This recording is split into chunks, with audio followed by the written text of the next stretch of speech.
Hello बच्चों, आज हम जो टॉपिक पढ़ेंगे that is error analysis.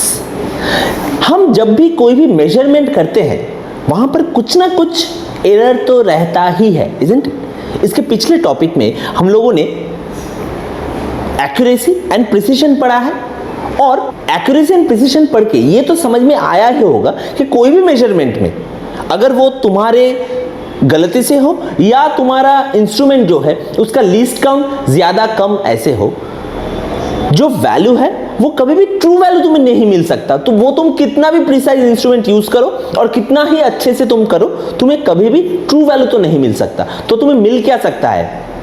Most accurate, most precise. Am I clear? Okay, मतलब तुम जितना पास जा सकते हो तुम जाने की कोशिश करो, लेकिन तुम्हें कभी भी ट्रू वैल्यू नहीं मिल सकता, क्योंकि हर इंस्ट्रूमेंट का और हर इंसान का कुछ लिमिटेशन रहता है। ओके बच्चों, मतलब नो वन इज परफेक्ट, ये फिजिक्स में भी लागू होता है। ओके, अब यहां पर हम लोग उसी एरर को लेकर एनालिसिस करेंगे। ओके बच्चों, बहुत ही ज्यादा इंपॉर्टेंट टॉपिक है ये। बोर्ड लेवल में भी यहां से बहुत सारा क्वेश्चंस आता है और जेईई, नीट और एडवांस में भी अच्छा खासा क्वेश्चन यहां से आता है। तो ऑब्वियसली कंसंट्रेट करो और अच्छे से इसको समझने की कोशिश करो। ओके बच्चों, तो चलो स्टार्ट करते हैं। तो सोचो तुम्हें एक ऑब्जेक्ट दे दिया गया है, उसको तुम्हें मेजर करने के लिए बोला जा रहा है। मतलब तुम्हें कोई भी एक फिजिकल क्वांटिटी को मेजर करने के लिए बोला गया है और तुम उसको मेजर किया। तो तुमने एज एन एग्जाम्पल में बता सकते हो कि तुम मास मेजर कर सकते हो, वेट मेजर कर सकते हो, टेम्परेचर मेजर कर सकते हो, वेलोसिटी, स्पीड, फिजिकल क्वांटिटीज होंगे, इजंट इट? तो तुम इसको अच्छे से मेजर कर सकते हो। अब ऐसा कोई भी तुम्हें लेंथ हो सकता है, मास हो सकता है, ऐसा कुछ भी तुम्हें मेजर करने के लिए दिया गया है और तुम उसका एक्यूरेट, मोस्ट एक्यूरेट वैल्यू मिलने के लिए तुमने क्या किया? तुमने एक बार नहीं, उसको कई बार मेजर किया ताकि तुम्हारा जो वैल्यू हो वो मोस्ट एक्यूरेट आए। ओके बच्चों, तो तुमने क्या किया? तुमने n नंबर ऑफ मेजरमेंट लिया। तो यहां पर n क्या है? Number of measurements taken. Am I clear बच्चों? अब तुम्हारा जो मेजरमेंट आया वो ऐसा था, A1, A2, A3 ऐसा करके टिल AN, इतने सारे तुमने मेजरमेंट लिए और एक मेजरमेंट ये सब आया, A1, A2, A3 and till AN। Am I clear? तो बच्चों ये जो वैल्यूज है ये क्या हुआ? तुम्हारा मेजर्ड वैल्यूज। ये हो गया तुम्हारा मेजर्ड वैल्यूज, क्योंकि तुमने मेजर करके इनको निकाला है, इजंट इट? अब देखो यहां से तुम मोस्ट ट्रू या जो एवरेज या मीन वैल्यू जो तुम निकालोगे वो कैसे निकालोगे? यही तुम्हारा मेजर्ड वैल्यूज है। तो तुम क्या कर रहे हो? इन सारे वैल्यूज को एवरेज कर रहे हो। Am I clear? True value और मीन वैल्यू अगर ऐसे लिखे, इसको अगर AM ऐसे करके लिखे तो AM will be equal to A1 plus A2 ऐसे करके ऐड करते करते टिल AN, और कितने वैल्यूज है? n नंबर ऑफ वैल्यूज, तो डिवाइडेड बाय n। तो ये हो गया अपना मीन वैल्यू और true value. Am I clear बच्चों? मतलब जितने भी मेजरमेंट हमने लिए उसका एवरेज कर दिया। देखो प्रैक्टिकल में भी हम लोग ऐसे ही करते हैं ना, 3, 4, 5, क्लास 9, 10 में 3 वैल्यू को लेकर एवरेज करते हैं, क्लास 11, 12 में 5, 6 इतने सारे वैल्यूज को लेकर उसका एवरेज करते हैं। क्यों? क्योंकि हमें मीन वैल्यू या ट्रू वैल्यू निकालना होता है। अब आ जाते हैं एरर में। सबसे पहले हम लोग पढ़ेंगे एब्सोल्यूट एरर। तो बच्चों एब्सोल्यूट एरर हम लोग कैसे निकालते हैं? देखो यहां पर मैं फॉर्मूला लिख देता हूं, absolute error is equal to true value minus measured value.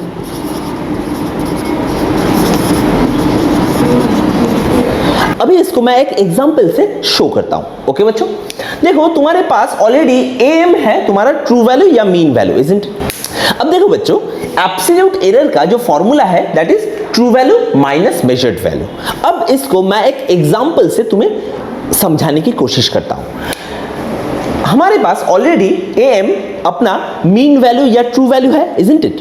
तो यहां पर एब्सोल्यूट एरर कैसे निकालेंगे? तो देखो बच्चों, तुमने जितने मेजरमेंट लिए हैं सारे मेजरमेंट्स में कुछ ना कुछ तो एरर होंगे। अब वो एरर तुम्हें मेजर करना पड़ेगा। तो कैसे?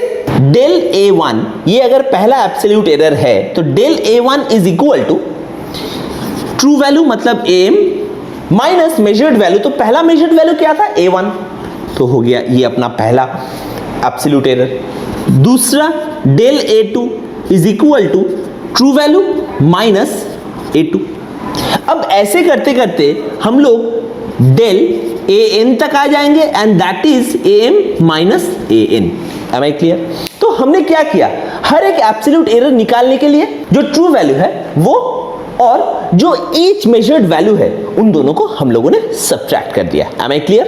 तो समझ में आ गया बच्चों?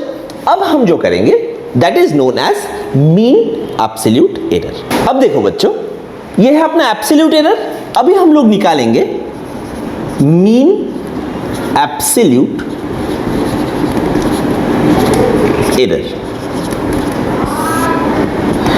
एक बात कहता हूं बच्चों, हमेशा फिजिक्स में जो नाम दिया गया है उस नाम को ना एक बार एनालिसिस करने की कोशिश करना, वहां से भी बहुत सारा इंफॉर्मेशन तुम लोगों को मिल जाएगा। जैसे देखो, एब्सोल्यूट एरर के बाद हम लोग पढ़ रहे हैं मीन एब्सोल्यूट एरर, मतलब जितने एब्सोल्यूट एरर्स तुमने निकाला है उसका मीन। ओके, तो निकल गया अपना मीन एब्सोल्यूट एरर। कैसे निकालेंगे? अगर मैं फॉर्मूला दिखाऊं तो डेल ए मीन, उसके ऊपर ऐसा एक बार दे दिया, ऐसे एक लाइन दे दिया, उसको हम लोग बोलेंगे डेल ए बार या मीन एब्सोल्यूट एरर। अब हमारे पास क्या है? डेल A1, डेल A2 ऐसे करके टिल डेल an, इन सब को ऐड कर देंगे del A1 and let me tell you, इन सब का मॉड ऐड करेंगे। मतलब अगर कहीं पे भी सब्ट्रैक्ट करते हुए हमारे पास नेगेटिव आ गया है तो हम लोग नेगेटिव वैल्यू नहीं कंसीडर करेंगे, उसका मॉड ऐड करेंगे। Am I clear? तो del A1 plus del A2 ऐसे करके हम लोग टिल डेल an ऐड करेंगे, isn't it? And divided by, हमारे पास n मेजरमेंट्स थे, उसका n एरर्स होंगे, n एब्सोल्यूट एरर्स होंगे, तो उसका मीन निकालने के लिए डिवाइडेड बाय n करना पड़ेगा। Am I clear? तो ये हो गया अपना mean absolute error. Is it clear? तो बच्चों एक बात पहले से ही कह देता हूं, देखो जगह की कमी के लिए मैं क्या कर रहा हूं कि पिछला जो चीज मैं समझाया उसको इरेज करके फिर मैं नया वाला लिख रहा हूं। लेकिन अगर वीडियो के साथ साथ तुम लोगों को इसका नोट्स भी चाहिए तो एक सिंपल सा चीज करना, टेलीग्राम में जाके फिजिक्स फन लिमिटेड, ये जो चैनल है इसको सब्सक्राइब करके रख देना, फिजिक्स फन लिमिटेड। ओके, तो वहां पर मैं इस नोट्स का पीडीएफ फॉर्म में भी इसको डाल दूंगा। Am I clear बच्चों? समझ में आया? तो अब स्टार्ट करेंगे समझना कि रिलेटिव एरर या फ्रैक्शनल एरर क्या होता है। एक मजे की बात पता है बच्चों, सोचो हर सचिन तेंदुलकर नहीं होता, हर किशोर कुमार मतलब हर किशोर अच्छा गाता नहीं है, isn't it? मतलब इंसानों का जो नाम होता है ना, जैसे मेरा नाम है शौविक मतलब जो अच्छा हिप्नोटाइज करता है। अब थोड़ी मैं हिप्नोटाइज कर सकता हूं, तो मैं ऐसे करके हिप्नोटाइज ना कर देता सबको, और सबको ऐसे स्क्रीन से ही सब्सक्राइब ना करा देता। लेकिन ये जो फिजिक्स में या साइंस में हम लोग जो भी पढ़ते हैं ना, उसका अगर तुम मीनिंग समझने की कोशिश करो तो ऑब्वियसली उसका नाम से इसके बारे में बहुत कुछ समझ में आ जाएगा, जो कि एक ह्यूमन बीइंग के लिए नहीं होता है। देखो यहां पर रिलेटिव एरर और फ्रैक्शनल एरर मतलब अब तक हमारे पास मीन एब्सोल्यूट एरर आ गया है, इसका फ्रैक्शनल एरर हमें निकालना पड़ेगा। अब देखो फ्रैक्शनल एरर मतलब हम लोग जब भी फ्रैक्शन निकालते हैं तो change in value by original value ऐसा करते हैं, इजंट इट? यहां पर भी वैसा ही करेंगे। तो रिलेटिव एरर हम लोग ऐसे निकालेंगे, रिलेटिव एरर या fractional error, mean absolute error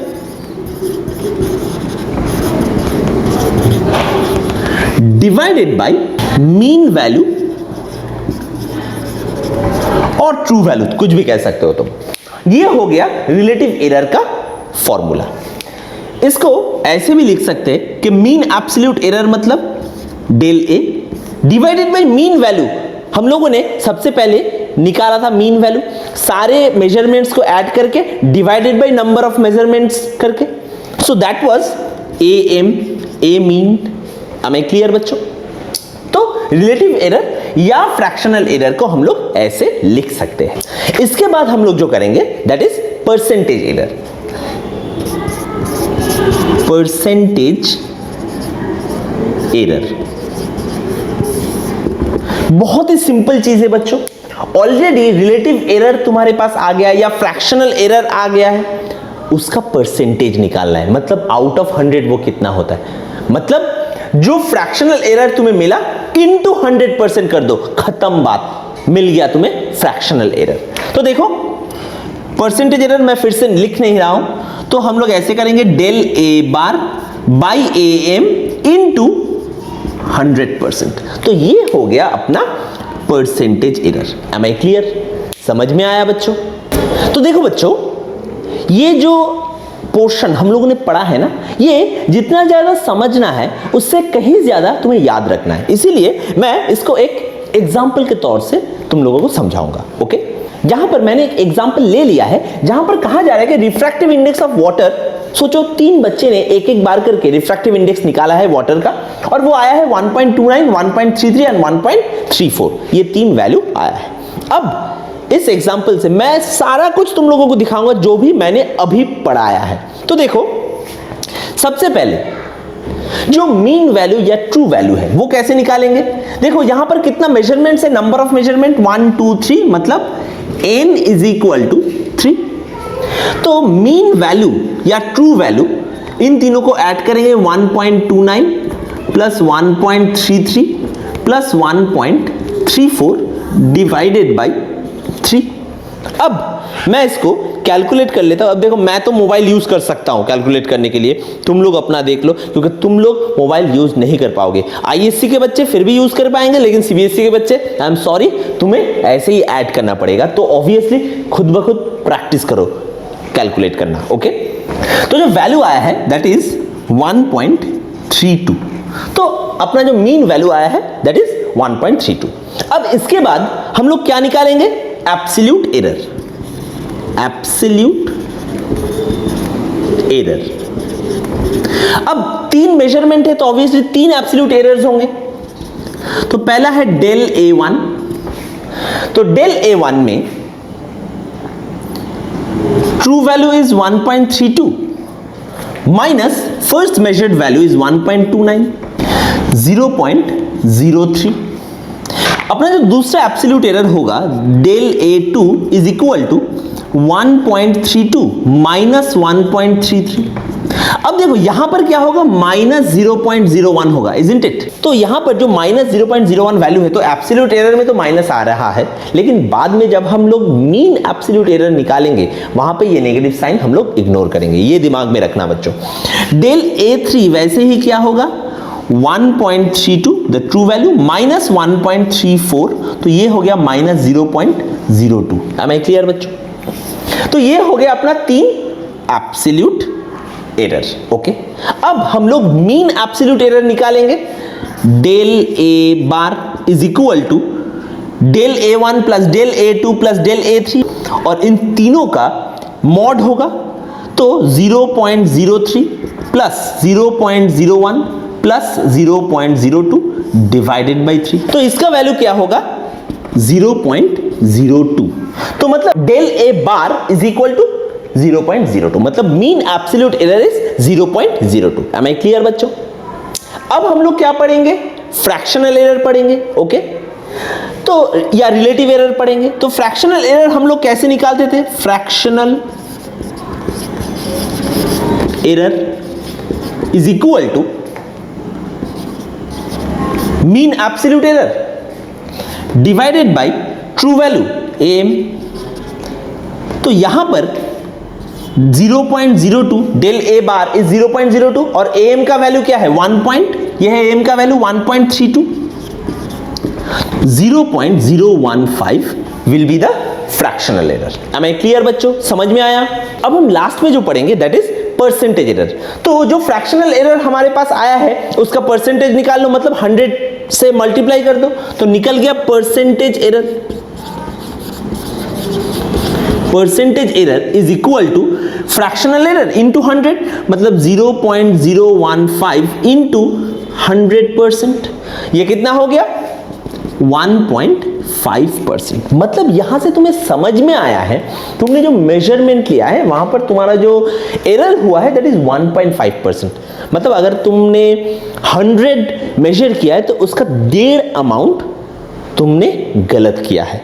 तो उस हिसाब से देखा जाए, वैसे तो सब कुछ कंपैरिजन की बात है, तो ये बहुत बड़ा एरर नहीं है। ओके, मतलब विथ रेस्पेक्ट टू, एक एग्जांपल देता हूं, अगर कहीं पे 5% परसेंटेज एरर आ जाता तो obviously 5% percentage error was bad with respect to 1.5% percentage error. Am I clear बच्चों? समझ में आया?